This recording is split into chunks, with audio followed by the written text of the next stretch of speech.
بسم اللہ الرحمن الرحیم۔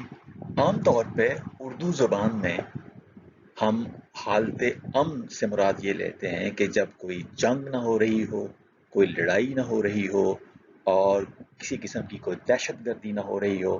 لیکن عربی زبان میں امن کا جو لفظ ہے یہ زیادہ جامع اور کمپریہنسو ہے، اور قرآن مجید کی روشنی میں امن کی حالت وہ حالت ہوتی ہے جب معاشرے میں کسی قسم کا کوئی خوف نہ ہو۔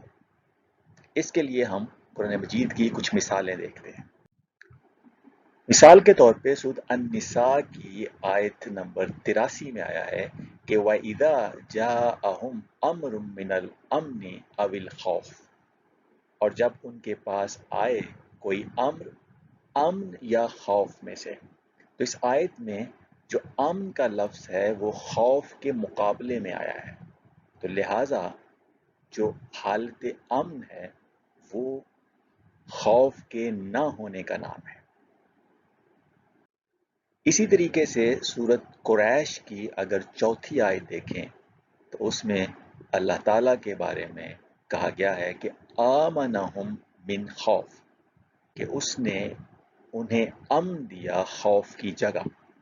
تو خوف کی جگہ امن کی حالت جو ہے وہ یہ ظاہر کرتی ہے کہ امن جو ہے وہ حالت ہے جس میں کوئی خوف نہ ہو، نہ یہ کہ جس میں کوئی جنگ نہ ہو یا لڑائی نہ ہو۔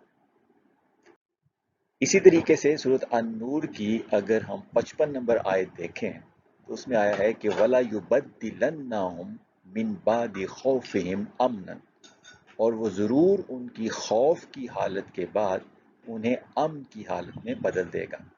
تو اس آیت میں بھی جو امن کا لفظ ہے وہ خوف کے مقابلے میں آیا ہے۔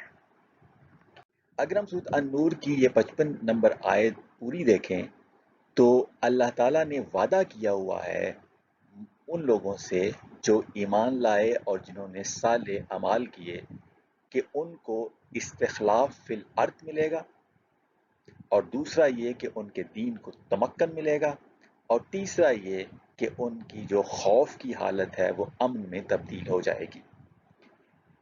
تو اگر کسی بھی معاشرے میں خوف موجود ہے اور امن نہیں ہے تو اس کا مطلب یہ ہوگا کہ اس معاشرے میں ابھی وہ ایمان اس طرح سے نہیں آیا جس طرح آنا چاہیے، اور صالح عمل اس طرح سے نہیں ہو رہے جس طرح ہونے چاہیے، کیونکہ اللہ کا وعدہ کبھی غلط نہیں ہوتا۔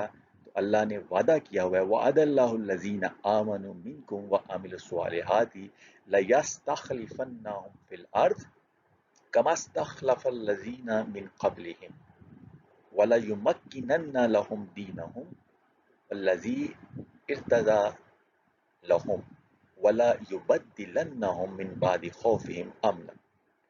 تو یہاں تین وعدے کیے گئے ہیں، استخلاف فی الارض اور تمکن فی الدین، اور تیسرا خوف کی حالت کو امن کی حالت میں بدلنا۔